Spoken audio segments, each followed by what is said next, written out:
আশুরা উপলক্ষে কি কি আমল করব? মুহররম মাসের রোজা কয়টি ও কি কি আমল আছে? এই মাসের একটা বিশেষ দিন আছে আশুরা, যেটা মুহররমের 10 তারিখে হয়ে থাকে। এই আশুরা উপলক্ষে আমাদের বেশ কিছু করণীয় আছে, আবার কিছু বর্জনীয় আছে। করণীয় কাজ কি সে বিষয়ে বলার আগে বলতে চাই, নবী করিম সাল্লাল্লাহু আলাইহি সাল্লাম মক্কা থেকে যখন মদিনায় হিজরত করে আসলেন, তিনি দেখলেন যে মদিনার মানুষেরা, ইহুদিরা, মদিনায় ইহুদিদের বসবাস ছিল, তাদেরকে তিনি দেখতে পেলেন যে তারা আশুরার দিন অর্থাৎ মুহররমের 10 তারিখে রোজা রাখে। তখন নবী করিম সাল্লাল্লাহু আলাইহি সাল্লাম তাদেরকে জিজ্ঞেস করলেন যে তোমরা এই দিনে রোজা রাখো কেন, রহস্য কি কারণে রোজা রাখো? তখন ইহুদিরা নবী সাল্লাল্লাহু আলাইহি সাল্লামকে জবাব দিলেন যে এই দিনে আমরা রোজা এই জন্য রাখি যে এই দিনে আল্লাহ সুবহানাহু ওয়া তাআলা তার নবী, আমাদের নবী অর্থাৎ বনী ইসরাঈলের নবী, ইহুদিদের নবী মুসা আলাইহিস সালামকে এবং তার জাতি বনী ইসরাঈলকে আল্লাহ তাআলা মুক্তি দিয়েছেন। ফেরাউনের অধীনে তারা কৃতদাস হিসাবে দীর্ঘদিন বন্দী ছিলেন, জুলুমের শিকার ছিলেন। আল্লাহ তাআলা তাদেরকে মুক্তি দান করেছেন, ফেরাউনকে ডুবিয়েছেন, সমুদ্রে ফেরাউনকে ডুবিয়েছেন, আর মুসা আলাইহিস সালামকে এবং বনী ইসরাঈলকে আল্লাহ তাআলা রক্ষা করেছেন। তাহলে বনী ইসরাঈল জাতির প্রতি, মুসা আলাইহিস সালামের প্রতি আল্লাহ তাআলা অনুগ্রহ নাজিল করেছেন, তাকে এবং তার জাতিকে স্বাধীনতা দিয়েছেন, মুক্তি দিয়েছেন। আর সেই জন্য আমরা তার উম্মত হিসাবে শুকরিয়া আদায় করে এই দিন রোজা রাখি। নবী করিম সাল্লাল্লাহু আলাইহি সাল্লাম তাদের এই কথা শুনে বললেন, নাহনু আহাক্কু বিমূসা, তোমরা মুসা আলাইহিস সালামের অনুসারীর দাবি করো ঠিক আছে, কিন্তু মুসা আলাইহিস সালামের অনুসারী হিসাবে তোমরা যত না সত্য, তার চাইতে বেশি সত্যবাদী অনুসারী হিসাবে আমরা। অতএব মুসা আলাইহিস সালামের প্রতি আল্লাহর অনুগ্রহ নাজিল হয়েছে এই দিনে, সেই উপলক্ষে তোমরা যদি শুকরিয়া আদায় করে আল্লাহর কাছে রোজা রাখো, তাহলে আমাদের রোজা রাখার অধিকার আরো বেশি। এই নবী সাল্লাল্লাহু আলাইহি সাল্লাম তখন সাহাবা একরামকে বললেন যে তোমরাও কি করবে, আশুরার দিনে রোজা রাখবে, তবে ইহুদিদের সঙ্গে ব্যতিক্রম করবে। ইহুদিদের সঙ্গে কি করবে? ব্যতিক্রম করবে। আর ব্যতিক্রমটা হলো এই যে তারা একটি রোজা রাখে, আমরা দুইটা রাখবো। তারা রাখে শুধু আশুরার দিনে, আমরা রাখবো তার সাথে আরেকটা রোজা যোগ করে। এই আরেকটা রোজা যোগের ব্যাপারে কোনো বর্ণনা আসছে একটা আগে অথবা একটা পরে, অর্থাৎ 9, 10 অথবা 10, 11। আশুরা তো 10 তারিখের রোজা, তার সাথে একটা আগে অথবা পরে যে কোনো একদিন একটা রোজা যোগ করে হয় 9, 10 আর না হয় 10, 11 রাখার জন্য বলা হয়েছে। যদিও সেই হাদিসকে ওলামা একরামের কেউ কেউ সহিহ বলেছেন, কেউ কেউ জয়ীফ বলেছেন। তবে নবী করিম সাল্লাল্লাহু আলাইহি ওয়াসাল্লাম তার মৃত্যুর আগের বছর বা তিনি তার মৃত্যুর বছর বলেছিলেন যে আল্লাহ যদি আমাকে আগামী বছর হায়াতের বাঁচিয়ে রাখেন, আমি যদি বেঁচে থাকি, তাহলে লাসুমান্নাত তাসিআ ওয়াল আশিরা, তাহলে আমি আগামী বছর মুহররম আসলে, আশুরা আসলে 9 এবং 10 2 দিন রোজা রাখব। এই হাদিস থেকে বোঝা গেল নবী সাল্লাল্লাহু আলাইহি সাল্লামের আকাঙ্ক্ষা ছিল, তার নিয়ত ছিল, তার ইচ্ছা ছিল আশুরার সাথে আগের দিন রোজা মিলিয়ে রাখা, অর্থাৎ 9, 10, 11 না। এই জন্য ওলামা ইকরাম বলেন সবচেয়ে উত্তম হলো আশুরা উপলক্ষে একজন মুমিনের জন্য 2টা রোজা রাখা। আর সে 2টা রোজা হলো কোনটা? 9 এবং 10। কথা বুঝে আসছে? শুধু 10 তারিখের রোজা রাখা যাবে কিনা, যে 2টা রাখতে পারতেছে না সে কমপক্ষে একটা রাখতে পারবে কিনা, এ বিষয়ে ওলামা ইকরাম অনেকে বলেছেন এটা অনুচিত হবে, মাকরুহ হবে। কেন? কারণ হলো ইহুদিদের সাথে মিল হয়ে যায়, নবী সাল্লাল্লাহু আলাইহি ওয়াসাল্লাম ইহুদিদের থেকে ব্যতিক্রম করতে বলেছেন, সেজন্য একটা রাখা উচিত নয়। আর অন্যান্য ওলামা ইকরাম বলেন যে নাই মামার চাইতে কানা মামা ভালো, একেবারে 2টা যদি না রাখতে পারে কমপক্ষে একটা রাখলো। কথা বুঝে আসছে? তো যাই হোক, 2টা রাখা উত্তম, আর সেটা হলো 9 এবং 10।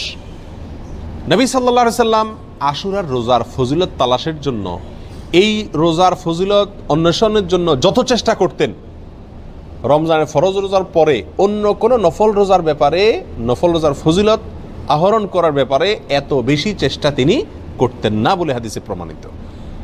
এক বর্ণনা আসছে, নবী সাল্লাল্লাহু আলাইহি সাল্লাম বলেছেন, আবু হুরায়রা রাদিয়াল্লাহু তাআলা বর্ণনা করেছেন হাদিসটি, যে নবী সাল্লাল্লাহু আলাইহি সাল্লাম ইরশাদ করেছেন, সিয়ামু ইয়াউমি আশুরা আহতাসিবু আলাল্লাহি আন ইউকাফিরা সানাতাল্লাতী ক্বাবলা, আশুরার দিনে যদি কেউ রোজা রাখে, আল্লাহর প্রতি আমার ধারণা হলো আল্লাহ তাআলা তার পিছনের 1 বছরের গুনাহ মাফ করে দিবেন। ছোট ছোট যে অপরাধগুলো হয়ে থাকে এগুলো আল্লাহ তাআলা মাফ করে দিবেন যদি কেউ কি রাখে, আশুরার রোজা রাখে। প্রিয় ভাইয়েরা, এই রোজার এত বেশি গুরুত্ব যে মদিনাতে সাহাবা একরাম ফরজ রোজা ছাড়া অন্য কোন নফল রোজার জন্য নিজের শিশুদেরকে রোজা রাখাইতেন না, বা রাখাইতেন বলে জানা যায় না। কিন্তু আশুরার রোজা তাদের ছোট ছোট শিশুদেরকে দিয়ে রাখাইতেন, এবং শুধু রাখাইতেন তা নয়, বাচ্চারা যাতে রোজাটা রাখতে পারে, যাতে ক্ষুধার তাড়নায় ভেঙে না ফেলে, সেজন্য তাদেরকে খেলনা ইত্যাদি দিয়ে ভুলায় রাখতেন। এইসব কিছু থেকে আশুরার রোজার গুরুত্ব একজন মুমিনের কাছে পরিষ্কারভাবে ফুটে ওঠে।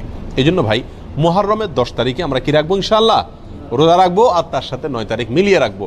বাংলাদেশে যারা আছেন তারা বাংলাদেশের আকাশে যেহেতু একদিন পরে চাঁদ দেখা যায় সৌদি আরবের পরে, আমাদের ভৌগোলিকভাবে আমাদের অবস্থানের কারণে একদিন পরে যেহেতু আমাদের আকাশে চাঁদ দেখা যায়, সেহেতু আমরা এদেশের একদিন পরেই সাধারণত কি রেখে থাকি? আপনার আশুরা রোজা রেখে থাকি। আল্লাহ তাআলা আমাদের সকলকে আমলটা করার তৌফিক দান করেন। প্রিয় ভাইরা, এই ঘটনা থেকে, এই আলোচনা থেকে আমরা জানতে পারলাম আশুরা এটা একটি বিজয়ের দিন। আশুরার দিনটা একটা কিসের দিন? বিজয়ের দিন, একটা মুক্তির দিন। কার মুক্তির দিন? মুসা আলাইহিস সালামের। কার বিজয়ের দিন? মুসা আলাইহিস সালাম এবং বনী ইসরাইলের। আল্লাহর একজন উলুল আজম নবী, একজন সিনিয়র একজন নবী মুসা আলাইহিস সালামের বিজয়ের দিন, তার প্রতি আল্লাহর রহম নাজিলের দিন, মুক্তির দিন, ঠিক কিনা? এবং সেই হিসাবে আমরা বলতে পারি এটা একটি মূলত সুখের দিন। একটি কিসের দিন? সুখের দিন। বিজয়ের দিন হিসাবে কি? সুখের দিন। আর এই জন্য তো শুকরিয়া আদায় করে রোজা রাখতে হয়। কিন্তু আমাদের দেশে 99% জন মানুষ আশুরা বলতে জানে এটা হলো শোকের দিন, সুখের উল্টা শোকের দিন, ঠিক না ভাই? ঠিক। আমাদের দেশে মানুষ জানে আশুরা মানে কারবালার দিন। আশুরা মানে কিসের দিন ভাই? কারবালার দিন। আশুরা আসলে মানুষ জানে যে এই দিনে কারবালা একটা নির্মম হত্যাকাণ্ডের ঘটনা ঘটেছিল, এটা মানুষ জানে।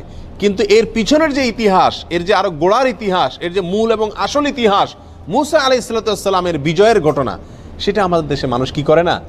জানে না। প্রিয় ভাইরা, এই দিনটিতে বিজয় হয়েছিল মুসা আলাইহিস সালামের, সেটি হলো এই দিনের মূল ঘটনা, আসল ঘটনা। আর সেই ঘটনাকে কেন্দ্র করেই নবী সাল্লাল্লাহু আলাইহি ওয়াসাল্লাম রোজা রাখতে আমাদেরকে কি করেছেন? নির্দেশ করেছেন। সেটা আমাদের জন্য পালনীয়। কিন্তু একই দিনে ঘটনাচক্রে আরেকটি দুর্ঘটনাও ঘটে গিয়েছিল। একটি নির্মম, পৃথিবীর ইতিহাসের নির্মমতম হত্যাকাণ্ড ঘটে গিয়েছিল। নবী সাল্লাল্লাহু আলাইহি ওয়াসাল্লামের অত্যন্ত প্রিয় দৌহিত্র হোসেন রাদিয়াল্লাহু তাআলা আনহুকে অত্যন্ত নির্মমভাবে হত্যা করা হয়েছিল কারবালায়। প্রিয় ভাইরা, এই কারণে আমাদের অনেক ভাইরা মনে করেন যে তাহলে এই দিনে আর সুখ পালন করা যাবে না, এই দিনে আর আল্লাহর প্রতি শুকরিয়া আদায় করে রোজা রাখা যাবে না। তাহলে কি করতে হবে? শোক পালন করতে হবে। এই ঘটনাকে বোঝানোর জন্য একটা ছোট এক্সাম্পল, ছোট একটি উপমা দিয়ে থাকি। সেটা হলো, ধরুন 16 ডিসেম্বর আমাদের বিজয় দিবস। বাংলাদেশের মানুষকে আল্লাহ তাআলা বিজয় দান করেছেন 16 ডিসেম্বরে। 16 ডিসেম্বরের বিজয় দিবস মানে খুশির দিন, আনন্দের দিন, শুকরিয়া আদায় করার দিন। এই দিনে ঘটনাচক্রে যদি বিজয়ের ঘটনার বহু বছর পরে যদি এই দিনে কোনো দুর্ঘটনা ঘটে, কোনো বন্যা, প্লাবনে হাজার হাজার মানুষ মারা যায়, তাহলে কি এই দিনটা বিজয় দিবস পরিবর্তন হয়ে শোকের দিবস হয়ে যাবে? কখনো হবে? এটা সম্ভব কোনো দিন? বড়জোর এরকম হতে পারে, বিজয় দিবসের আলোচনা বা বিজয় দিবসটা আসলেই ওই দুর্ঘটনার পর থেকে যতবার বিজয় দিবস আসবে, বিজয় দিবসে আলোচনা আসবে, তখন মানুষের মনে পড়বে, মানুষ স্মরণ করবে, বলবে যে এটি আমাদের বিজয় দিবস। খুশির দিবস হলেও দুঃখজনকভাবে এই দিনে একটি বিচ্ছিন্ন দুর্ঘটনাও ঘটে গিয়েছিল, ঠিক না ভাই? ঠিক। কিন্তু এই দিনের আসল ঘটনা বিজয়কে ভুলে গিয়ে শোক পালন করা, এটা কোনোদিন হবে? যৌক্তিক হবে? হবে না। অতএব কারবালার যে ঘটনা ঘটেছিল সেটাও 10ই মুহররম ঘটেছিল, কিন্তু এই দিনে আসল যে ঘটনা ঘটেছে মুসা আলাইহিস সালামের বিজয়, সেটা কোনোদিন চাপা পড়ে যাওয়া এটা যুক্তিসঙ্গত নয়। বিধায় একজন মুমিন আশুরা আসলে সর্বপ্রথম তার মাথায় চলে যাবে কোন দিন? মুসা আলাইহিস সালামের বিজয়ের দিন। এরপরে পাশাপাশি একই দিনে যেহেতু আরেকটি নির্মম ঘটনা ঘটেছে সেটাও তার মনে আসতে পারে, এবং সে উপলক্ষে হোসেন রাদিয়াল্লাহু তাআলা আনহু সহ তার পরিবারের সদস্যরা যারা নির্মমভাবে নিহত হয়েছিলেন, হত্যা করা হয়েছিল, তাদের জন্য আল্লাহ সুবহানাহু ওয়া তাআলার কাছে দোয়া করতে পারেন। যারা হত্যায় জড়িত ছিল তাদেরকে আল্লাহ সুবহানাহু ওয়া তাআলা পৃথিবীর ইতিহাসের নিকৃষ্টতম সাজা যেন তাদেরকে দেন, সেজন্য আল্লাহর কাছে আরজি পেশ করতে পারেন। কিন্তু তাই বলে আপনি কি করতে পারেন না? তাজিয়া মিছিল, শোক মিছিল এগুলো বের করতে পারেন না। কারণ ইসলাম 3 দিনে বেশি কোনো মৃত্যুতে, কোনো দুর্ঘটনায় শোক পালন করার সুযোগ, অনুমতি দেয় নাই। অতএব রাজনৈতিক আপনার বিভিন্ন দলগুলো তাদের শোক পালন করে থাকে বছরকে বছর, যুগ যুগ ধরে, সেটা ভিন্ন বিষয়। কিন্তু ইসলামী শরীয়তে কোনো মানুষের মৃত্যুর পরে 3 দিনের বেশি শোক পালন করার কোনো সুযোগ অনুমোদন নাই প্রিয় ভাইরা। অতএব আশুরা উপলক্ষে প্রথম আমাদেরকে খেয়াল রাখতে হবে যে আমাদের ধারণাটাকে পরিবর্তন করতে হবে। এই দিনটি কারবালার দিন নয়, এই দিনটি হলো মুসা আলাইহিস সালামের বিজয়ের দিন, পাশাপাশি কারবালার ঘটনাও ঘটেছে। আল্লাহ তাআলা আমাদেরকে সঠিকটা বুঝার তৌফিক দান করেন। প্রিয় ভাইয়েরা, এখন আমরা এই দিনে কি আসলে যেহেতু দুইটা ঘটনায় ঘটছে, কোনটাকে আমরা বড় করে দেখব? মুসা আলাইহিস সালামের বিজয়কে বড় করে দেখব, নাকি হোসেন রাদিয়াল্লাহু তাআলা আনহুর মৃত্যুকে, শাহাদাতকে, শোকের দিনটাকে, শোকটাকে বড় করে দেখব? কোনটাকে বড় করে দেখব? মুসা আলাইহিস সালামের বিজয়টাকে বড় করে দেখব। কেন? 2 কারণ। নাম্বার 1, মুসা আলাইহিস সালামের বিজয়ের খবর দিয়ে গেছেন মুহাম্মদ সাল্লাল্লাহু আলাইহি সাল্লাম, এবং তিনি ওই বিজয় পালন করা, রোজা রাখার মাধ্যমে সেই বিজয় পালন করার জন্য আমাদেরকে শিক্ষা দিয়ে গেছেন। ঠিক না ভাই? ঠিক। শুকরিয়া আদায় করার জন্য রোজা রাখার আদর্শ তিনি রেখে গেছেন। তার আদর্শ পরিবর্তন হওয়ার কোনো সুযোগ আছে? আল্লাহ সুবহানাহু ওয়া তাআলা বলেছেন, আল ইয়াউমা আকমালতু লাকুম দীনাকুম ওয়া আতমামতু আলাইকুম নি'মাতি ওয়া রাদিতু লাকুমুল ইসলামা দীনা। তোমাদের প্রতি আজ আমি ইসলামকে পরিপূর্ণ, আমার নিয়ামতকে পরিপূর্ণ করে দিয়েছি। ইসলামের মধ্যে নবী সাল্লাল্লাহু আলাইহি সাল্লামের ইন্তেকালের পরে, তার মৃত্যুর পরে আর কোনো জিনিস যোগ হওয়া অথবা বিয়োগ হওয়ার কোনো সুযোগ নাই। অতএব নবী সাল্লাল্লাহু আলাইহি সাল্লামের মৃত্যুর বহু বছর পরে কারবালার ঘটনা ঘটেছে, বিধায় কারবালার ঘটনাকে কেন্দ্র করে কোনো কর্মসূচি যদি দিতে হয়, একই দিনে নবী সাল্লাল্লাহু আলাইহি সাল্লামের কর্মসূচি থাকে, দেওয়া কর্মসূচি থাকে, তাহলে কোনটা অগ্রাধিকার পাওয়ার কথা? নবী সাল্লাল্লাহু আলাইহি সাল্লামের দেওয়া কর্মসূচি, তার শেখানো বাতানো আমলের অগ্রাধিকার হওয়া যুক্তির দাবি। ঠিক না ভাই? ঠিক।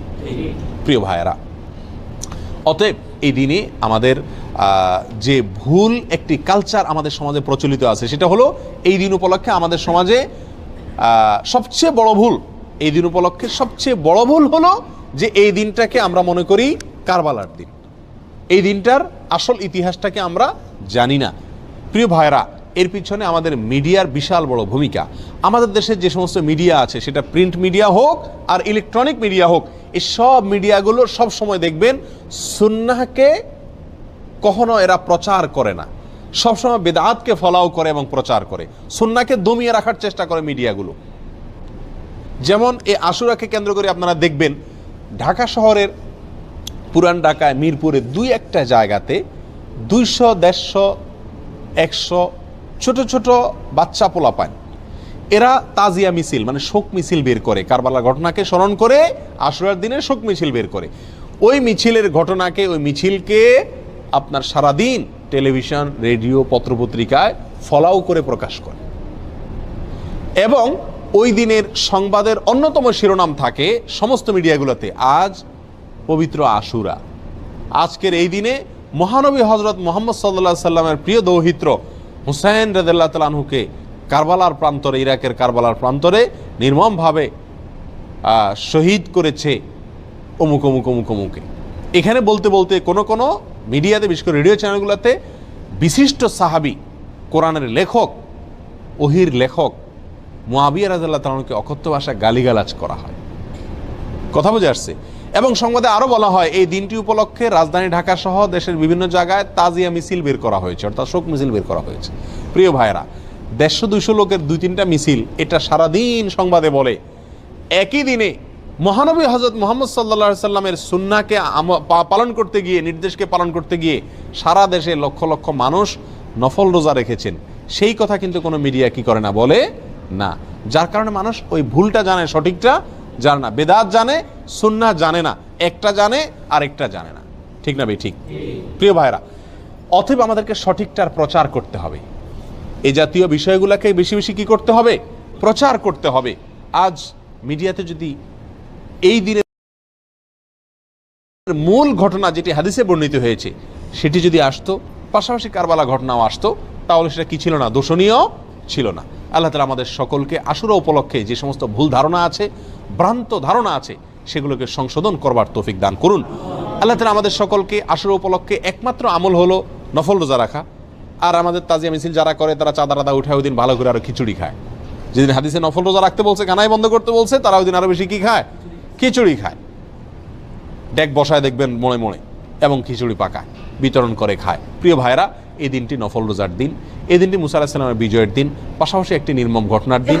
কোনো মুমিনের জন্য এটা কষ্টের কারণ না হয়ে থাকতে পারে না। নবী সাল্লাল্লাহু আলাইহি সাল্লামের প্রিয় নাতিকে নির্মমভাবে হত্যা করা হয়েছে সপরিবারে, এই ঘটনায় ব্যথিত না হয়ে কোনো মুমিন থাকতে পারে না। অতএব আমরা সকলেই ব্যথিত, আমরা আল্লাহর কাছে বিচার চাই হত্যাকারীদের, আল্লাহর কাছে মর্যাদা চাই নিহতদের। কিন্তু তাই বলে নবী সাল্লাল্লাহু আলাইহি সাল্লামের বাতানো আমল, আদর্শ, সুন্নাহ সেটা চাপা পড়ে যাবে, ভুলে যাব আমরা। এর চাইতে জুলুমের কথা, এর চাইতে অবিচারের কথা আর কিছুই হতে পারে না। আল্লাহ তাআলা আমাদের সকলকে মুহররম মাসের তাৎপর্য করণীয়, আশুরার তাৎপর্য করণীয়, ভুল ধারণাগুলোকে সংশোধন করবার এবং বর্জনীয় কাজগুলোকে ছাড়বার তৌফিক আল্লাহ তাআলা দান করুন। ওয়া আখিরু দাওয়ানা আনিল হামদুলিল্লাহি রাব্বিল আলামিন। আশুরা রোজার ফজিলত সম্পর্কে আমরা সবাই কম বেশি জানি। নবী করিম সাল্লাল্লাহু আলাইহি সাল্লাম থেকে প্রসিদ্ধ হাদিস রয়েছে, সহিহ মুসলিমে বর্ণিত হয়েছে, আবু কাতাদা রাদিয়াল্লাহু তাআলা বর্ণনা করেছেন যে নবীজি ইরশাদ করেছেন, সিয়ামু ইয়াউমি আশুরা আহতাসিবু আলাল্লাহি আন ইউকাফিরাস সানাতাল্লাতী ক্বাবলাহ। আশুরার রোজার ব্যাপারে আল্লাহর প্রতি আমার ধারণা হলো যে এর মাধ্যমে 1 বছর পূর্বের গুনাহ আল্লাহ তাআলা মাফ করে দিবেন। এবং আশুরার এই রোজা এটা কতদিন যাবৎ পৃথিবীতে রাখা হচ্ছে, সেটার উত্তর হলো মুসা আলাইহিস সালামের সময় থেকে রাখা হচ্ছে। তার মানে কয়েক হাজার বছর ধরে এই আশুরার রোজা পৃথিবীতে রাখা হয়। এমন একটা ইবাদত যেটার ধারাবাহিকতা হাজার হাজার বছর। তো এই আশুরার রোজা রাখার গুরুত্ব অপরিসীম। সাহাবায়ে কেরাম নিজেরা তো রাখতেন, নিজেদের বাচ্চাদেরকে পর্যন্ত এই রোজা রাখতে উদ্বুদ্ধ করতেন, যারা রোজা রাখার মতো তাদেরকে, এবং সেই সাথে তাদেরকে খেলনা ইত্যাদি দিয়ে ভুলিয়ে রাখতেন। এটা ছিল নবী সাল্লাল্লাহু আলাইহি সাল্লামের, সাহাবায়ে কেরামের সুন্নাহ। সেজন্য আশুরা রোজা আমরা রাখার চেষ্টা করবো ইনশাআল্লাহ। আশুরা উপলক্ষে কি কি আমল করব? আশুরা উপলক্ষে সর্বপ্রথম এবং প্রধান আমল হলো রোজা রাখা, যেটা আমরা এতক্ষণ বললাম। মুহররমের 10 তারিখ এবং তার সাথে 9 তারিখ, এই দুইটা রাখা উত্তম। কারণ নবী সাল্লাল্লাহু আলাইহি সাল্লাম বলেছেন, যদি আমি আগামী বছর বেঁচে থাকি তাহলে আমি 9-10 রোজা রাখবো। এই জন্য 9-10 রাখাটা উত্তম। এটা নবীজির স্বপ্ন ছিল, আকাঙ্ক্ষা ছিল। আর না হলো 10-11 রোজা রাখা, এটা হলো আশুরার প্রধান আমল। দ্বিতীয়ত, আশুরার এই দিবসের শিক্ষাটা গ্রহণ করা, এটা নিয়ে খুব বেশি আলোচনা হয় না। আলোচনা হয় শুধু আশুরার রোজা নিয়ে, ইতিহাসও আলোচনা হয়, কিন্তু আশুরার চেতনা কি, আশুরার শিক্ষা কি, আশুরা আমাদেরকে কি বার্তা দেয়, সেটা নিয়ে আলোচনা হয় না। সেটা আমরা আজকে আলোচনা করার চেষ্টা করেছি আলহামদুলিল্লাহ। অতএব আশুরা উপলক্ষে প্রতি বছরই আমাদের এই শিক্ষাটা ধারণ করা দরকার যে সত্যের বিজয় হবেই হবে, দুদিন আগে আর দুদিন পরে। আর অসত্য এবং বাতিল লাঞ্ছিত, অপমানিত, পরাজিত, নিমজ্জিত হবেই হবে, সেটাও 2 দিন আগে বা পরে। ফেরাউন শক্তিশালী ছিল, ফেরাউন ক্ষমতাবান ছিল, জালিম ছিল, তাই বলে তার পক্ষাবলম্বন সত্যের অনুসন্ধানে মানুষরা করেনি। মুসা আলাইহিস সালাম দুর্বল ছিলেন, তার অনুসারী বনী ইসরাঈলও দুর্বল ছিলেন, তারা শোষিত ছিলেন, আর ফেরাউন শোষণকারী ছিল। এই দুইয়ের মধ্যে আল্লাহ তাআলা চূড়ান্ত হাসি, শেষ হাসি, চূড়ান্ত বিজয় এটা দান করেছেন কাকে? মুসা আলাইহিস সালাম। অতএব সত্যের বিজয় হয় 2 দিন আগে আর পরে। এই চেতনা, এই শিক্ষা মাথায় রেখে যদি আমরা চলি, আমরা সত্যের সাথে থাকবো, সেটা দুর্বল হলেও সত্যের সাথে থাকবো, সংখ্যায় কম হলেও। আমি শুধুমাত্র শক্তি, সামর্থ্য, দল, গ্রুপ, মতাদর্শ এগুলো দেখে, জোয়ার দেখে আমি চলবো না, আমি আদর্শের ভিত্তিতে চলবো। এই শিক্ষাটা আমাদেরকে আসলে দিয়ে থাকে। অতএব সেই শিক্ষাটা আমরা ধারণ করার চেষ্টা করবো ইনশাআল্লাহ। আশুরা উপলক্ষে একটা হাদিস, যে হাদিসকে ইমাম তিরমিজি রাহিমাহুল্লাহ বিশুদ্ধ বললেও, হাসান বললেও, অন্য ইমামরা অনেকে জয়ীফ বলেছেন, সেটা হলো এই দিনে আল্লাহ তাআলা আল্লাহর বান্দাদেরকে মাফ করার ইতিহাস আছে। অতএব পরবর্তী জাতিরাও আল্লাহর কাছে তওবা করলে এই দিনে তওবা কবুল হবে, আল্লাহ তওবা করবেন, কবুল করবেন। তো সেই হাদিসের উপর ভিত্তি করে কেউ আল্লাহর কাছে এই দিন ইস্তেগফার এবং তওবাও করতে পারে, যেটা নফল আমল, এটা চাইলে কেউ করতে পারে। মুহররম আসলেই মুআবিয়া রাদিয়াল্লাহু তাআলা আনহুকে নিয়ে বিভিন্ন আলোচনার জন্ম নেওয়া হয়। হযরত মুআবিয়া রাদিয়াল্লাহু তাআলা কি সাহাবী ছিলেন? মুআবিয়া রাদিয়াল্লাহু তাআলা সাহাবী ছিলেন, এটা নিয়ে তো কোনো প্রশ্ন থাকার সুযোগই নেই। আমরা সবাই জানি তিনি সাহাবী ছিলেন, এবং মুআবিয়া রাদিয়াল্লাহু তাআলা আনহু আমাদের সমস্ত মুসলমানদের কাছে শ্রদ্ধার পাত্র। সাহাবীদের সমালোচনা করতে নবী সাল্লাল্লাহু আলাইহি ওয়াসাল্লাম পরিষ্কারভাবে নিষেধ করেছেন। সাহাবীদের সমালোচনা করা, তাদেরকে গালমন্দ করা, এই গালমন্দ করতে নবী সাল্লাল্লাহু আলাইহি ওয়াসাল্লাম নিষেধ করেছেন। মুআবিয়া রাদিয়াল্লাহু তাআলা আনহু সহ সাহাবা ইকরাম সম্পর্কে আমাদের ধারণা হলো, মানুষ হিসাবে তারা কেউ ভুলের ঊর্ধ্বে নন, তাদের কোনো ব্যক্তিগত ভুল থাকতে পারে। কিন্তু প্রথম কথা হলো, সাহাবীদের ব্যাপারে কোরআন সুন্নাহ যে সমস্ত মর্যাদার কথা বলেছে, সেই সমস্ত মর্যাদাগুলোর কারণে তাদেরকে আল্লাহ যদি মাফ করে দেন, আপনি আমি সমালোচনা করার কে? বদর যুদ্ধে অংশগ্রহণকারী সাহাবীদের সম্পর্কে নবী সাল্লাল্লাহু আলাইহি ওয়াসাল্লাম বলেছেন, সহিহ বুখারীতে আসছে, আমালু মা শি'তুম কাদ গাফারাল্লাহু লাকুম, তোমরা যা খুশি করতে পারো, আল্লাহ তোমাদের মাফ করে দিয়েছেন। কত বড় কথা! অতএব সাহাবীদের গালমন্দ করা, নিন্দামন্দ করা জায়েজ নাই। হোসেন রাদিয়াল্লাহু তাআলা আনহুর যে কারবালা গঠনে নির্মমভাবে সপরিবারে শাহাদাত বরণ করেছেন, সেটার সাথে মুআবিয়া রাদিয়াল্লাহু তাআলা আনহুর কোনো দায় নেই। অহেতুক অনেকে সেটাকে জড়াবার চেষ্টা করেন। হোসেন রাদিয়াল্লাহু তাআলা আনহুর শাহাদাতের সাথে ইয়াজিদের যে সম্পর্ক বা ইয়াজিদের বাহিনীর যে সম্পর্ক, সেটাকে মুআবিয়া রাদিয়াল্লাহু তাআলার উপরে দায় চাপানোটা একেবারেই অহেতুক। হ্যাঁ, মুআবিয়া রাদিয়াল্লাহু তাআলা আনহু তার ছেলেকে দায়িত্ব দিয়েছেন, দায়িত্বে রেখেছেন, এটা তার ইস্তেহাদ, এটা তার ভুল, এটা তার গবেষণা, এটা ভালো হতে পারে, হয়তো বা বাস্তবে সেটা ভুল হতেও পারে, কিন্তু এটা গবেষণা। গবেষণাগত ভুলের জন্য কেউ কোনো মুস্তাহিদ সমালোচনার যোগ্য গালমন্দ অন্তত করার উপায় বা সুযোগ থাকে না। বিধায় মুআবিয়া রাদিয়াল্লাহু তাআলাকে নিয়ে আমাদের ধারণার পরিবর্তন হওয়া উচিত। আমাদের সমাজে দেখা যায় মহরমের 10 তারিখ আসলেই অনেক রেডিও চ্যানেলে, অনেক মিডিয়াতে মুআবিয়ার সমালোচনা করা হয়। এটা সুস্পষ্টভাবে শরিয়ার লঙ্ঘন, নবী সাল্লাল্লাহু আলাইহি ওয়াসাল্লামের হাদিসের লঙ্ঘন। একজন ইমানদার সেটা করতে পারেন না। পুত্রের কোনো কর্মকাণ্ডের জন্য গণহারে বাবাকে দায়ী করা, এটা একেবারেই অনুচিত কাজ। আশুরা এ সম্পর্কে আমরা জানি যে আশুরার তাৎপর্যের মূল কারণ হলো আল্লাহ সুবহানাহু ওয়া তাআলা এই দিনটিতে আল্লাহ নবী মুসা আলাইহিস সালামকে বিজয় দিয়েছেন এবং অত্যাচারী ফেরাউনকে তার দলবল সহকারে সমুদ্রে অপমানজনকভাবে নিমজ্জিত করেছেন, পরাজিত করেছেন। যে মানুষগুলো মাজলুম ছিল, নিষ্পেষিত ছিল, যুগ যুগ ধরে আল্লাহ সুবহানাহু ওয়া তাআলা তাদেরকে নাজাত এবং মুক্তি দিয়েছেন। এটা নাজাত এবং মুক্তির দিন, বিজয়ের দিন। এমনকি ইতিহাসের পরিক্রমায় তার হাজার হাজার বছর পরে এসে নবী করিম সাল্লাল্লাহু আলাইহি সাল্লামের, আমাদের নবী সাল্লাল্লাহু আলাইহি সাল্লামের ওয়াফাতের, তার মৃত্যুর প্রায় অর্ধ শতাব্দীর পর এসে তারই কলিজার টুকরা দৌহিত্র হোসেন রাদিয়াল্লাহু তাআলা আনহুকে যে সপরিবারে কারবালার প্রান্তরে নির্মমভাবে শাহাদাত বরণ করতে হয়েছে, সেটাও কিন্তু বিজয়ের ইতিহাস, পরাজয়ের ইতিহাস না। বিজয় কিভাবে? তিনি শহীদ হয়েছেন সপরিবারে, তাকে সপরিবারে শেষ করে ফেলা হয়েছে, কারণ তখনকার শাসক ইয়াজিদ তাকে প্রতিহত করতে নির্দেশ দিয়েছিল। যে ইয়াজিদ বলেছিল হুসাইন রাদিয়াল্লাহু তাআলা যেন আসতে না পারে দিকে, তাকে যেন ঠেকানো হয় যে কোনো মূল্যে। এবং হুসাইন রাদিয়াল্লাহু তাআলার তাকে হত্যা করার জন্য ইয়াজিদ সরাসরি নির্দেশ করেছে নাকি করে নাই, এটা নিয়ে ঐতিহাসিক বিতর্ক আছে। কিন্তু এই ব্যাপারে কোনো বিতর্ক নাই যে হত্যাকারীদের কোনো বিচারের ন্যূনতম উদ্যোগ ইয়াজিদ গ্রহণ করে নাই। যদি সে এ হত্যায় তার কোনো সমর্থন না থাকতো, বরং এ হত্যায় সে অসন্তুষ্ট থাকতো, তাহলে তো তার এটার বিচার করার কথা। যাই হোক, সেটা ঐতিহাসিক আলোচনার বিষয়। মূল বিষয় হলো, আপনারা অনেকেই হয়তো জানেন, এত জুলুম করে, এত নির্যাতন করে প্রিয় নবী সাল্লাল্লাহু আলাইহি সাল্লামের দৌহিত্রকে হত্যার মতো এরকম দুঃসাহস এমন একজন মানুষ দেখিয়েছে যে নিজেকে মুসলমান দাবি করে, নবী সাল্লাল্লাহু আলাইহি ওয়াসাল্লাম অনুসারী দাবি করে। আমি যার অনুসারী দাবি করছি তার দৌহিত্রকে সপরিবারে হত্যা করছি, কিসের জন্য?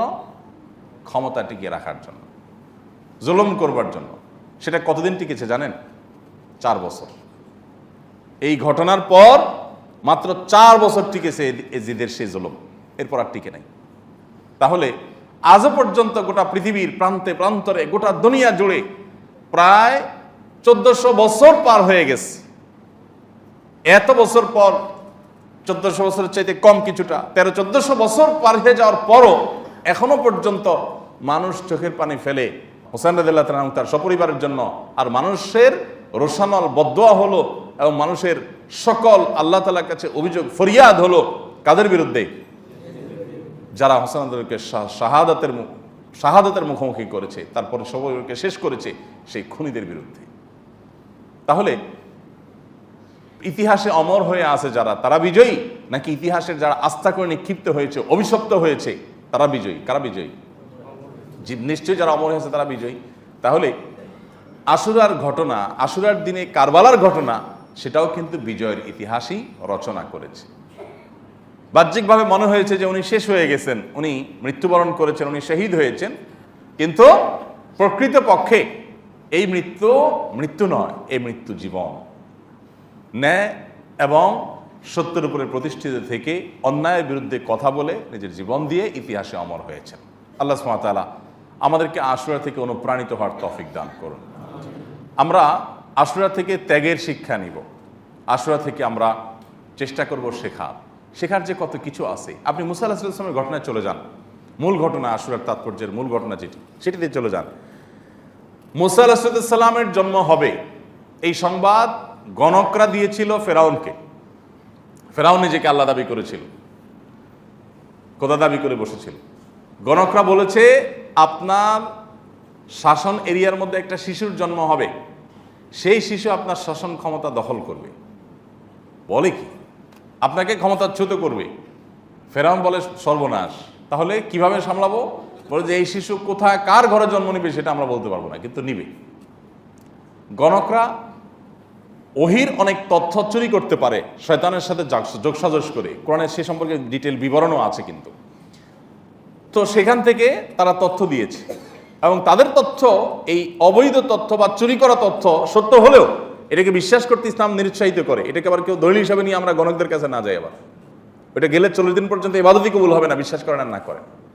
যাই হোক, তো ফেরাউন যেহেতু অমুসলিম, নিজেই নিজেকে আল্লাহ দাবি করেছে, আল্লাহ বিদ্রোহী, তাহলে তার তো আর হালাল হারাম নাই, সে গণকের কথা বিশ্বাস করেছে। যাই হোক, এবং এই কথা বিশ্বাস করে সে নির্দেশ জারি করলো যে আমার ক্ষমতার এরিয়াতে, আমার রাজ্যে যত শিশু আজ থেকে জন্মগ্রহণ করবে তাদের সবাইকে হত্যা করে ফেলা হোক। ছেলেগুলোকে সব, কারণ মেয়েরা তো ঝামেলা করবে না, ছেলেগুলো ঝামেলা করবে, এগুলো সবগুলো হত্যা করে ফেলা হোক।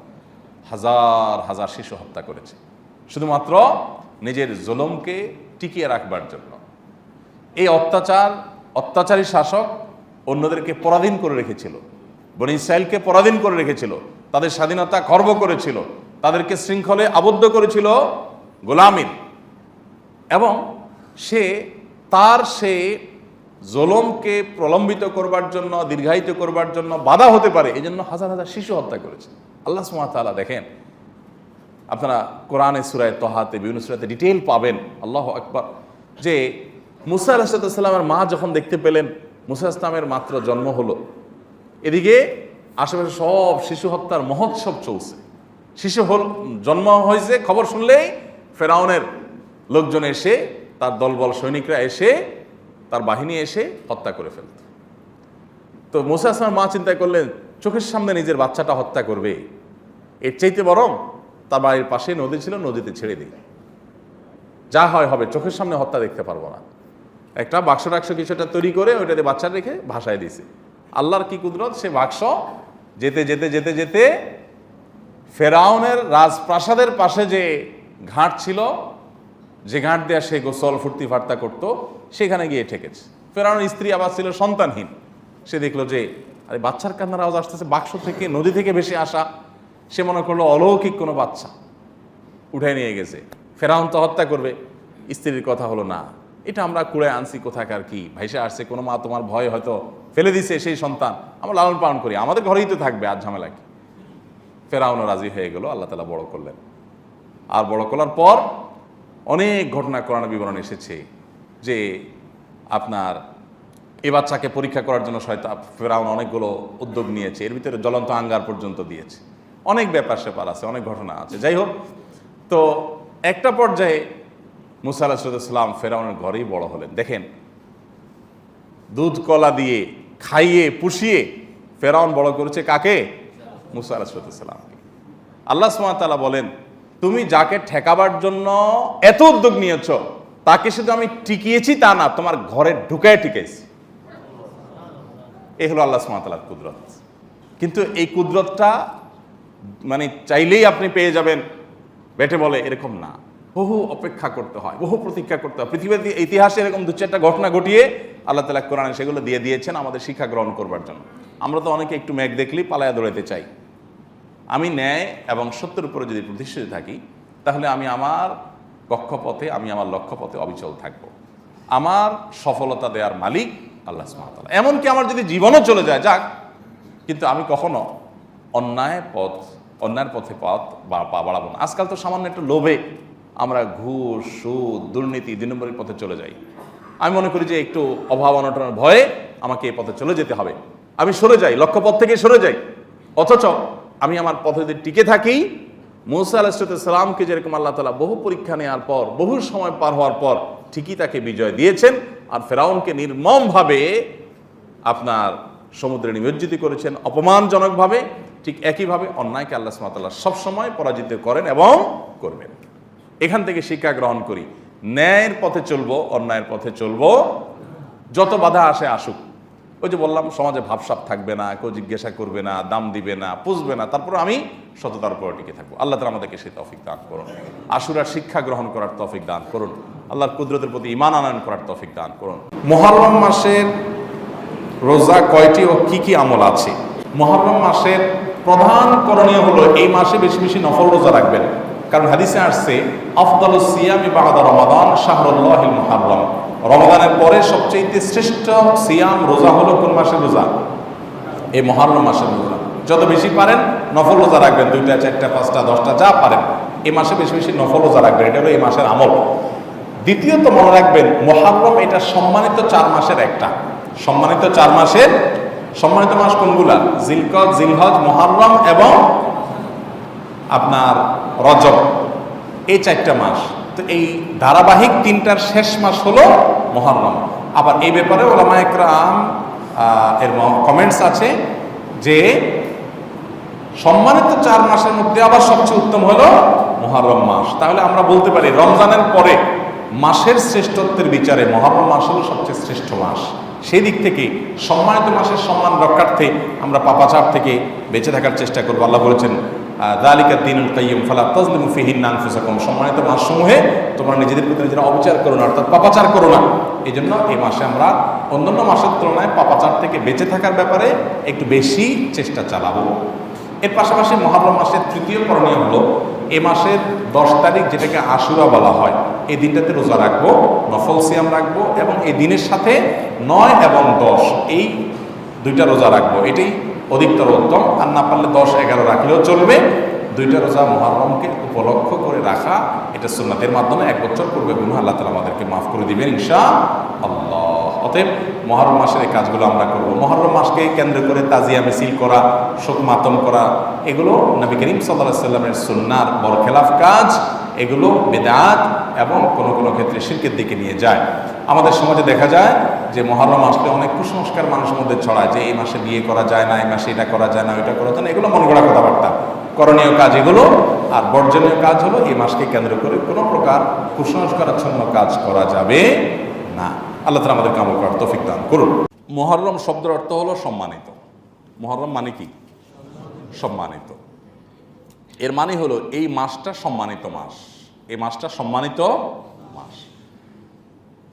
সম্মানিত মাস মূলত কয়টা যেন? 4টা। এর মধ্যে 3টা ধারাবাহিক, 3টার শেষটা এটা, জিলকদ, জিলহজ, মুহররম। এই ধারাবাহিক 3টার শেষ। আরেকটা কোনটা? রজব, রমজানের আগের মাসের আগের মাস।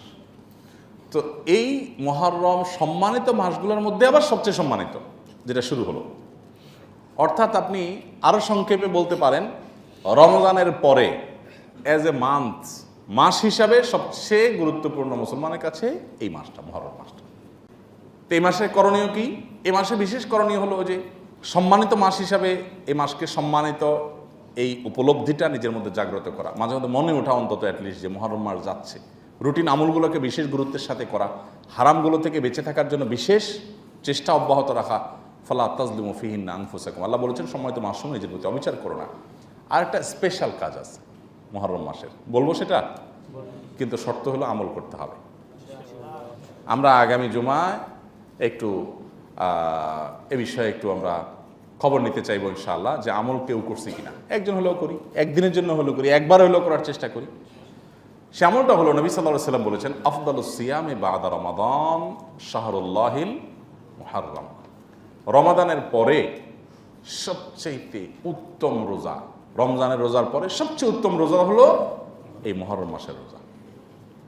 এই জন্য এ মাসে নফল রোজা রাখার জন্য খুব বেশি সচেষ্ট থাকতে হয়। আমরা বলতে পারি নফল রোজার শ্রেষ্ঠ মাস মুহররম মাস। সেটি শুরু হয়ে গেছে। গরমের দিন এখন অনেক বড়, রাতটা একটু ছোট। এই বড় দিনে রোজা রাখতে একটু কষ্ট হয়, আবার গরমের তীব্রতা আছে। তো এই কষ্টের সময় আপনি একটা রোজা রাখেন, অন্তত 2টা রোজা রাখেন পুরা মাসে, বন্ধের দিনে রোজা রাখেন, রাতে একটু বেশি কাজ টাজ করে দিনে ঘুমিয়ে শুয়ে কাটান, তাতে রোজা কষ্টটা অনুভব কম হবে, কিন্তু আপনি রাখেন, একটা রোজা হলেও রাখেন। যেহেতু নবী সাল্লাল্লাহু আলাইহি ওয়াসাল্লাম এই মাসকে নফল রোজার জন্য সবচেয়ে শ্রেষ্ঠ মাস হিসাবে ঘোষণা করেছেন। চেষ্টা করবো তো ইনশাআল্লাহ, 1-2টা হলেও রাখি, 2-4টা হলেও রাখি, যাদেরকে আল্লাহ তৌফিক দিয়েছেন। এই মহরম মাস উপলক্ষে আমরা একটা রোজা রাখবো। আল্লাহ আমাকে, আপনাকে, আমার সবাইকে আমল করার তৌফিক দান করুন। তাহলে মহরম মাসের প্রধান এবং মূল বিশেষ আমল হলো নফল রোজার মাস এটা, অতএব আমরা নফল রোজা রাখার চেষ্টা করবো। আল্লাহ আমাদেরকে সে তৌফিক দান করুন। এছাড়া আরেকটা গুরুত্বপূর্ণ বিষয় হলো মুহররম মাসের একটা দিন আছে বিশেষ তাৎপর্যপূর্ণ দিন, সেটার নাম কোনটা? আশুরা। আশুরা হলো 10 মুহররম, যেটা এই মাসের 28 তারিখ হবে সম্ভবত, জুলাই মাসের, এই বছর জুলাই মাসের 28 তারিখ, সামনের শনিবার, কালকে শনিবারের পরের শনিবার, এই 28 তারিখ আশুরার দিন। এই আশুরার দিনটির কারণেও মুহররমের বিশেষ মর্যাদা এবং তাৎপর্য আছে। আশুরা নিয়ে বিস্তারিত আলোচনা আমরা ইনশাআল্লাহ সামনের সপ্তাহে করব। শুধু এটুকু বলে রাখি, আশুরার তাৎপর্যের মূল কারণ কি আমরা প্রতি বছরই আলোচনা করি, এটা রুটিন আমাদের আলোচনা। মুহররম মাসের আশুরার দিনটা তাৎপর্যপূর্ণ দিন কেন? কারণ এদিনে মুসা আলাইহিস সালামকে আল্লাহ সুবহানাহু ওয়া তাআলা মুক্তি দিয়েছেন ফেরাউনের বিপরীতে। আমাদের তো সবার বলতে পারার কথা ছিল, এটা আমরা প্রতি বছর আলোচনা করি। অন্য অনেক মসজিদে আছে বা অনেক জায়গায় আছে, হয়তো আলোচনা এত বিষয় হয় না, আমরা তো নিয়ম করে এটা প্রতি বছরই আলোচনা করি, সময় আসলে আপনাদেরকে স্মরণ করে। আশুরা আসলেই একজন ইমানদারের মাথায় চলে আসবে মুসা আলাইহিস সালামের বিজয়ের ঘটনা, কারণ সেই কারণেই আশুরার এই দিনটি তাৎপর্যপূর্ণ।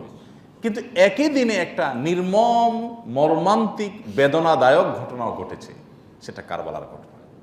মুহাম্মদ সাল্লাল্লাহু আলাইহি সাল্লামের, আমাদের প্রিয় নবী সাল্লাল্লাহু আলাইহি সাল্লামের প্রিয় দৌহিত্র, আমাদের কলিজার টুকরা হুসাইন রাদিয়াল্লাহু তাআলা আনহুকে নির্মমভাবে সেখানে অত্যাচারী জালেম পাপিষ্ঠরা তার সপরিবারে তাকে হত্যা করেছে। এই ঘটনাও এই আশুরার দিনে ঘটেছে। তো আশুরা মানে আমরা সাধারণত কারবালা জানি, যদিও আশুরার ঘটনার সাথে তাৎপর্যটা কারবালার সাথে নয়, মূল তাৎপর্যটা হলো কোন ঘটনার সাথে? মুসা আলাইহিস সালামের বিজয়ের সাথে। তো সেটা ইনশাআল্লাহ আমরা নবী সাল্লাল্লাহু আলাইহি সাল্লামের বাতানো সুন্নাহ অনুযায়ী নফল রোজা রাখার মাধ্যমে উদযাপন করব। আমাদেরকে আশুরা পালন করতে হবে নফল রোজা রাখার মাধ্য দিয়ে। আশুরা রোজা রাখলে 1 বছরের পূর্বের গুনাহ আল্লাহ তাআলা মাফ করে দেন। এবং নবী সাল্লাল্লাহু আলাইহি সাল্লাম রমজানের রোজা যখন ফরজ হয়নি, দ্বিতীয় হিজরিতে রমজান রোজা ফরজ হয়েছে, তার আগ পর্যন্ত নবী করিম সাল্লাল্লাহু আলাইহি সাল্লাম আশুরার রোজাটা কম্পালসারি রাখতেন প্রতি বছর। রমজান রোজা ফরজ হওয়ার পর এরপর বলছেন আশুরা রোজা যার মনে চায় রাখো, যার মনে চায় না রাখো, এটা ফরজ নাই, এটা এখন নফল বা সুন্নাহ হয়ে গেছে। তো যাই হোক, সে আশুরার কারণেও এই মুহররম মাসের কি আছে? ফজিলত এবং বৈশিষ্ট্য আছে। আর একটা কথা শুধু বলতে চাই, সেটা হলো এই যে নতুন বছর শুরু হলো, এটা কোন বর্ষ, কোন সন? আমি সনের সংখ্যা জানতে চাই না, দুঃখিত, আমার প্রশ্ন হয়তো করা হয় নাই। মানে এই সনটার নাম কি সন? আলহামদুলিল্লাহ, হিজরি সন। এটা কি অ্যারাবিয়ান সন? অ্যারাবিয়ান সন না? দুই দল হয়ে গেছে মনে হচ্ছে। হিজরি সন যেটা শুরু হলো, এই সনটা কি অ্যারাবিয়ান সন না?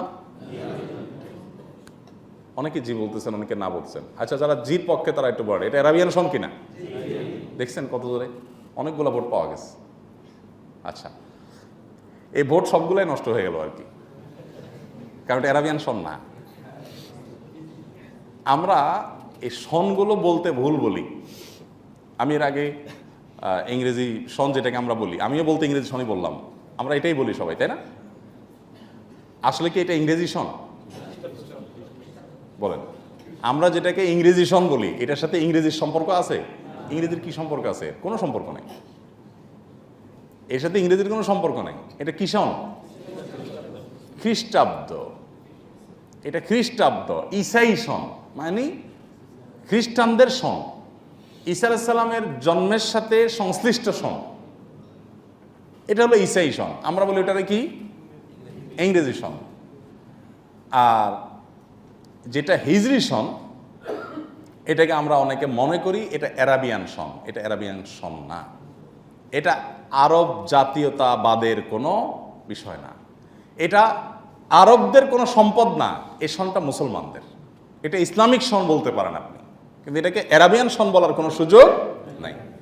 অ্যারাবিয়ানদের আলাদা সন আছে, তাদের জাতীয়, আমাদের যেরকম বাংলা সন সম্রাট আকবর করেছেন, এই বাংলা সনটাও হিজরি সনেরই একটা ভিন্ন ফরম্যাট।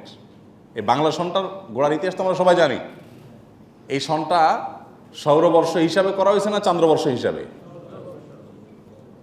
মূলত খাজনা তুলতে অসুবিধা হতো দেখে এই সনটার প্রবর্তন হয়। যাই হোক, সেটা বাংলা নববর্ষ আসলে তখন আমরা কথা বলবো। বাকি এটুকু কথা তো আমাদের জানা থাকার কথা সবার, যে নবী সাল্লাল্লাহু আলাইহি সাল্লামের হিজরতকে কেন্দ্র করে যে সন শুরু হয়েছে সেটা হলো হিজরি সন। তো ওনার হিজরত এটা কি অ্যারাবিয়ানদের ইস্যু না মুসলমানদের ইস্যু? তাহলে এই সনটা অ্যারাবিয়ান সন না, এটা হলো ইসলামিক সন। অ্যাজ এ মুসলমান এই সনের কোন মাস কখন আসে কখন যায় এগুলো আমাদের জানতে হবে। আজকাল আমাদের বাচ্চাদেরকে তো আমরা এগুলো অনেকে শিখাইও না, যে আর মানে হিজরি সনের নামগুলো। অবশ্য আমরা বলতে বলি যে আরবি সনের নামগুলো, আরবি মাসের, আরবি 12 মাসের নাম বলে, তাই না? আমরা এভাবে বলি। তো মূলত এই হিজরি সন এটা ইসলামের সন। 17 হিজরিতে ওমর রাদিয়াল্লাহু তাআলা আনহুর শাসন আমলে এই সনের গণনা শুরু হয়। প্রত্যেকটা সনের তো একটা গোড়া আছে। তো এই সনের গোড়াটা কি হবে, কোত্থেকে শুরু হবে, আর সন গণনা কেন শুরু হয়েছে? ওমর রাদিয়াল্লাহু তাআলা আনহু রাষ্ট্রীয় ফরমান, এজ এ রাষ্ট্রপ্রধান, তিনি চিঠি লিখে বিভিন্ন গভর্নরদের কাছে পাঠাতেন। তখন এক এলাকা থেকে মুসলমানদের সাম্রাজ্য এত বড় ছিল যে এক এলাকা থেকে, মদিনা থেকে সেই তুরস্ক, সেই জর্ডান, আপনার আরও অনেক দূরের যে এলাকাগুলো, সেগুলোতে চিঠি পৌঁছাইতে মাসকে মাস লেগে যেত, মাসকে মাস। তো চিঠিতে শুধু তারিখ এবং মাস যদি লেখা থাকতো, যার কাছে চিঠি পাঠানো হয়েছে উনি অনেক সময় বিব্রত হয়ে যেতেন বা বিভ্রান্ত হয়ে যেতেন যে মাস তো বুঝলাম, এটা কোন মাস, কি এই বছরের মাস না আগের বছরের মাস? কারণ 6-7 মাস 8 মাসও লেগে যাওয়ার সময়, তাতে তো বছর হেরফের হয়ে যেতে পারে। তাহলে মাসটা কোন মাস? তখন ওনার কাছে বলা হলো যে আসলে বিভিন্ন দায়িত্বশীলরা বললেন যে আসলে এটা নিয়ে আমাদের বিভ্রান্তিতে পড়তে হয়, এই জন্য আপনি একটা সন আবিষ্কার করেন, যেই সনটাও সাথে উল্লেখ থাকবে, আমরা বুঝবো যে এটা এই সনের মাস, এটা ওই সনের মাস। তখন উনি পরামর্শ ডাকলেন সাহাবীদের, সবাই মতামত নিলেন কি করা যায়, কোন ঘটনাকে এক ধরে আমরা সন গণনা শুরু করব। অনেকে বলেছে যে খ্রিস্টানরা যেহেতু ঈসা আলাইহিস সালামের জন্মের দিনটাকে এক ধরে খ্রিস্ট সন শুরু করেছে, ঈসাই সন গণনা শুরু করছে, যেটাকে আমরা ইংরেজি সন বলি, এটা খ্রিস্টানদের সন। আর আমরাও আমাদের নবী মুহাম্মদ সাল্লাল্লাহু আলাইহি সাল্লামের জন্মের দিনকে এক ধরে আমরা শুরু করি। ওমর রাদিয়াল্লাহু তাআলার কাছে বিষয়টা পছন্দ হয় না, আমরা ওদের অনুসরণ কেন করতে যাব? তাহলে কেউ কেউ বলেছে যে উনি যেদিন নবী হয়েছেন প্রথম, ওই দিনটাকে, ওই বছরটাকে এক ধরে এখান থেকে গণনা শুরু করি। এরকম আরও অনেক প্রস্তাব আসলো। এর মধ্যে একটা প্রস্তাব আসলো যে হিজরতের ঘটনাকে, যে বছর হিজরত হয়েছে ওই বছরকে এক ধরে আমরা গণনা শুরু করি। এটা সবাই সিনিয়র সাহাবীরা ওমর রাদিয়াল্লাহু তাআলা সবাই খুব পছন্দ করলেন। হ্যাঁ, কারণ হিজরত এটা সত্য এবং বাতিল, হক এবং বাতিলের মধ্যে পার্থক্য নিরূপণ করে দিয়েছে। যারা হিজরত করে আসছে তারা পৃথিবীর ইতিহাসে সবচেয়ে বেশি স্যাক্রিফাইস করে সাহাবীদের সর্বোচ্চ মর্যাদা আসীন হয়েছে। তো এখান থেকে আমাদের সনগণনা শুরু হবে, তখন থেকে সনগণনা শুরু হয়েছে। এটা হলো হিজরতের ঘটনার 17 বছর পরে এসে ওমর রাদিয়াল্লাহু তাআলার সময় শুরু হয়। সেই থেকে গুনতে গুনতে আজ 1445 সন শুরু হলো। তো এই 1445 বছর আগের সেই ঘটনাকে ওমর রাদিয়াল্লাহু তাআলা 17 বছর পরে এসে গণনা শুরু করেছেন, আজও পর্যন্ত আছে। এটা আমাদের সন। এই জন্য হিজরি সনের হিসাব সংরক্ষণ করা কিন্তু ফরজে কিফায়া। যারা 5 ওয়াক্ত নামাজ কালাম পড়েন, মুখে দাঁড়িয়ে আছে, হালাল হারাম মেনটেন করেন, মাহারাম মেনটেন করেন, অনেক মানে শরীয়তের নির্দেশগুলোকে মেনে চলার চেষ্টা করেন, এরকম প্র্যাকটিসিং মুসলমানরাও আজকাল চাঁদ দেখে না। আমি আপনাদেরকে আজকে মুহররম মাসের শুরু উপলক্ষে, নতুন বর্ষ হিজরি বর্ষ উপলক্ষে আপনাদেরকে আমি উদাত্ত আহ্বান করতে চাই, আসুন আমরা একটু আরবি মাসের, আমি যে আরবি মাস আবার বলছি, হিজরি মাসের, হিজরি বর্ষের মাসগুলোর, অবশ্য মাসগুলো আরবি মাস বলা যায় কারণ এই মাসগুলো আরবিয়ানদের আগে থেকেই ছিল, কিন্তু সনটা হলো ইসলামিক। যাই হোক, তো এই মাসগুলোর কখন শেষ হয় কখন শুরু হয় আমরা একটু হিসাব রাখার চেষ্টা করব। আমি প্রায় বলার চেষ্টা করি, অন্য মাস তো পরের কথা, আমরা এই রমজানের রোজার চাঁদও আমরা দেখি না, সবাই তাকে থাকি মোবাইলের দিকে, আকাশে না দেখে কি দেখি, মোবাইল দেখি। মোবাইল আপনি দেখেন, কিন্তু আগে আকাশে দেখার চেষ্টা করেন। মুশকিল হলো ঢাকা শহরে এমন এমন জায়গায় থাকে, যেমন এই বছর কোথায় জানি না, আমি তো হ্যাঁ ঈদের আগে আমি এমন একটা জায়গায়, এমন একটা চিপায় ছিলাম ঢাকা শহরের, যে চাঁদ দেখবো কোনো উপায় নেই। কারণ ঢাকা শহরে এমনভাবে আমরা শহরটারে গড়ে তুলছি যে চাঁদরে খুঁজে পাওয়া কঠিন, আকাশে চাঁদরেই খুঁজে পাওয়া যায় না এমন এক শহর আমাদের। হ্যাঁ, তো যাই হোক, এই জন্য আপনি ছাদে উঠে গিয়ে মাঠে গিয়ে চাঁদ দেখার চেষ্টা করেন, এবং চাঁদ দেখার আমলটা বিলুপ্ত হয়ে যাচ্ছে। আমরা ইসলামী ফাউন্ডেশনের জাতীয় চাঁদ দেখা কমিটির কয়েকজন মানুষের উপরে ছেড়ে দিয়ে গোটা জাতি ঘুমাচ্ছি, এটা উচিত না। তারা নিউজটা কোত্থেকে পাবে? আমরা নিউজ দিলে তারপর তো তারা নিউজটা বলবে।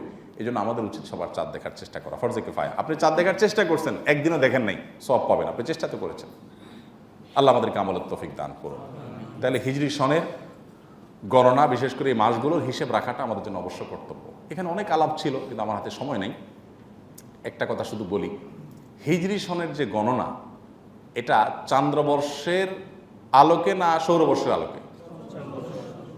চান্দ্রবর্ষের আলোকে। কারণ কি? চান্দ্রবর্ষটা তো পরিবর্তন হয়। রমজান কখনো শীতে হয়, কখনো গরমে হয়, কখনো বর্ষায় হয়, পরিবর্তন হয়। সৌরবর্ষ কি হয় না? পরিবর্তন হয় না। তো আল্লাহ সুবহানাহু ওয়া তাআলা আমাদেরকে সৌরবর্ষের আলোকে ইবাদত বন্দেগী করতে বলতে পারতেন। আমরা রমজান রোজা রাখি চান্দ্রবর্ষ আলোকে না সৌরবর্ষ আলোকে? চান্দ্রবর্ষ আলোকে। তো ইসলামের ইবাদত বন্দিগুলো সব সৌরবর্ষের আলোকে কেন? দুনিয়ার সব হিসাব নিকাশ তো ইসলামের সব হিসাবগুলো তো চান্দ্রবর্ষের আলোকে, সেটা কেন? দুনিয়ার সব হিসাব তো সৌরবর্ষের আলোকে চলে। তা আল্লাহ সুবহানাহু ওয়া তাআলা আমাদেরকে চান্দ্রবর্ষের আলোকে কেন করতে বলেছেন? এর অনেক কারণের একটা ছোট্ট কারণ হলো, ইসলামটা হলো দীনুল ফিতরাহ, মানে প্রকৃতিগত দিন। এখানে আর্টিফিশিয়াল কোনো কিছু নাই, এবং আল্লাহ সুবহানাহু ওয়া তাআলা এখানে সব কিছু মানুষের নিড এবং তার প্রকৃতির প্রয়োজনে আল্লাহ সুবহানাহু ওয়া তাআলা দিয়েছেন, যেগুলো বুঝতে হয়তো আমাদের একটু সময় লাগে। ধরুন, সৌরবর্ষের আলোকে যদি ইবাদত বন্দেগী করা লাগতো, তাহলে রমজান মাস যদি ধরেন নভেম্বরে, প্রতি বছর নভেম্বরে রমজান মাস, এটা যদি আল্লাহ ঘোষণা দিতেন, তাহলে রমজান মাসটা রোজা রাখতে হইতো প্রতি বছর গরমের সময়। শীতের সময় রোজা রাখা যাইতো? কারণ শীতের সময় কখনো নভেম্বর হবে? আচ্ছা, আল্লাহ সুবহানাহু ওয়া তাআলা আমাদেরকে মনে করেন এক বছর ঈদুল আজহা দিলেন, সেটা দিলেন হলো এমন একটা মাসে যে তখন শীত থাকে, ধরেন ফেব্রুয়ারি মাসে। তো ওইরকম কোনো সময় দিলেন, তখন তো এটা করা যেত না। আল্লাহ সুবহানাহু ওয়া তাআলা চান্দ্রবর্ষে আমাদেরকে ইবাদতবন্দি করতে বলেছেন, যাতে করে পৃথিবীর সব দেশের মানুষ সারা বছর জুড়ে আল্লাহর ইবাদতবন্দিগি সব প্রকৃতিতে আমরা করতে পারি, সব মৌসুমে আমরা করতে পারি। কখনো গরমে রোজা রাখবো, কখনো শীতে রোজা রাখবো, কখনো বর্ষায় রোজা রাখবো, কখনো ঈদ বৃষ্টিতে করব, কখনো ঈদ শুকনায় করব। সারা বছর জুড়ে সব মৌসুমে যাতে আল্লাহর ইবাদত করতে পারি আমরা, এই সুযোগ করে দেওয়ার জন্যই এই চান্দ্রবর্ষে আল্লাহ সুবহানাহু ওয়া তাআলা ইবাদতবন্দি করতে বলেছেন। এই জন্য চান্দ্রবর্ষের হিসাব রাখা, হিজরি সনের হিসাব রাখা, এটা ফরজে কিফায়া। সমাজে কেউ না রাখলে সবাই গুনাহগার হবে। আমরা রাখার চেষ্টা করবো তো ইনশাআল্লাহ। আর মুহররম মাসের প্রধানতম আমল বেশি বেশি রোজা রাখা। বেশি বেশি না পারি, অল্প স্বল্প হলেও রাখি, চেষ্টা করি। আল্লাহ তাআলা আমাদের সবাইকে তৌফিক দান করুন।